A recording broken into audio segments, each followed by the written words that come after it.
harus untuk cadangan, baik cadangan strategis maupun nanti kalau memang melimpah betul nggak apa-apa untuk ekspor karena daerah lain membutuhkan. Hidup Jokowi! Hidup Jokowi! Pak, selain masih soal portofolio Kemenhan, Pak, salah satu mandat yang juga diberikan Presiden Jokowi ke Kementerian Pertahanan adalah soal pembangunan food estate atau lumbung pangan, khususnya di Kalimantan Tengah. Pak, sejak awal sudah banyak kritikan Pak Prabowo akan pelaksanaan program ini. Dan belakangan itu ada laporan dari Walhi, dari Greenpeace yang menyoroti bagaimana program ini justru mengeksploitasi hutan, Pak. Mengancam wilayah adat dan keanekaragaman hayati. Apa evaluasi Bapak soal pelaksanaan food estate ini? Jadi, Mbak Najwa begini ya, krisis dunia, itu tiga hal. Ya, pertama food, ya, pangan, food. Kedua energi,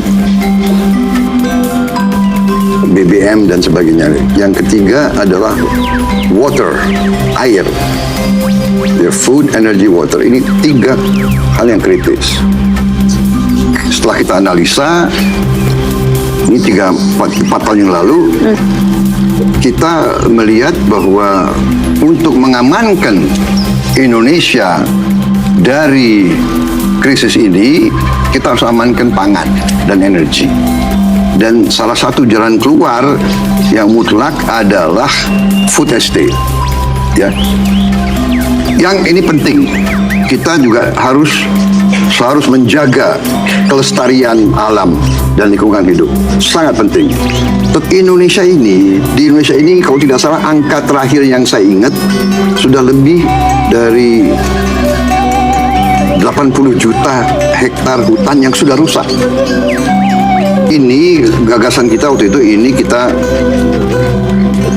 usulkan, sarankan untuk jadi produktif, untuk menghasilkan pangan dan energi. Kita bisa dapat energi dari tanaman, ya, biofuel dan sebagainya. Toh juga banyak konsesi-konsesi hutan dikasih ke perusahaan-perusahaan swasta untuk kepentingan komersial. Nah, pendekatan kita adalah ini untuk kepentingan ketahanan pangan dan energi, mengamankan kepentingan rakyat. Kami sudah bersuara kepada pihak pemerintah, tapi sampai hari ini juga belum ada terjawab. Kami sudah bersuara ulang-ulang oleh pemerintah berpihak kepada masyarakat, dan kami merasakan bahwa perusahaan yang ada di kampung kami dia jaga masyarakat. Itu yang kami merasakan saat ini. Kita berada di jalan yang benar. Kita berada di jalan yang mulia. Kita membela kebenaran, keadilan. Kita membela kepentingan jutaan rakyat Indonesia. Jadi ketika PSN masuk, dia sudah busuk tanah kami, hutan kami. Kami jadi duka. Kami rasa sedih. Kira-kira kami mau cari makan di mana untuk kasih makan anak-anak kami. Dampaknya tentang PSN, tanah sudah digusur tanah kami, dampaknya banyak. Kami punya tempat cari makan di hutan kami. Ternyata sekarang kami tidak bisa mencari makan lagi di hutan kami, tempat kami. Yang begitu banyak yang dia sudah busuk. Dan tanah itu kami anggap kami punya ibu, kami punya dapur, kami punya bank. Kalau kami orang Papua. Dan itu menjadi aset kami.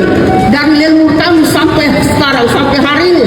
Itu kita punya aset yang Tuhan sudah berikan. Tapi ketika perampasan PSN, kami tidak ada apa-apa lagi. Jadi ya untuk itu seperti saya katakan tadi, apakah lebih baik kita tidak usah ada kan atau bagaimana, kita pisahkan dari negara ini kan. Jangankan tuh, saya kemarin bicara sama Daniel, datang sama saya dengan persoalan Kodam ini. Saya bilang, Pak Daniel, kalau lebih baik saya ngungsi ke Papua Nugini. Dia bilang, aduh Bapak jangan begitu. Ya memang, kalau tidak bisa menghargai kami, lebih baik pilihan yang itu yang saya memilih. Lebih baik saya pindah dari sini. Saya mengungsi ke Papua Nugini, di negara tetangga. 17 Agustus saya tidak kasih naik bendera merah putih. Saya bendera ada, nanti saya taruh di meja. Bendera saya ada. Karena saya punya pikiran percuma kita ini merasa bahwa kita hidup di bawah naungan merah putih. Ternyata merah putih tidak melindungi kami. Tidak anggap kami sebagai kami rakyatnya. Dia lambang negara. Dan kami menghargai lambang negara itu. Ternyata lambang negara ini, kita bernaung di bawah lambang negara ini, kita tidak dilindungi. Hak kita tidak dihargai. Apapun anasir-anasir antek-antek asing dan mereka-mereka yang selalu tidak mau lihat Indonesia kuat, apapun mereka, rakyat di bawah mendukung kita, rakyat mendoakan kita, rakyat akan membela kita. Terima kasih. Wassalamualaikum warahmatullahi wabarakatuh. Akal, jangan teriak lebih cobain. Jangan teriak lebih cobain.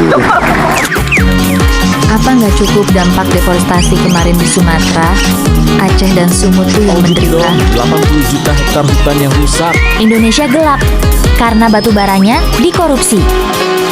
Krisis kejujuran di Indonesia sudah akut.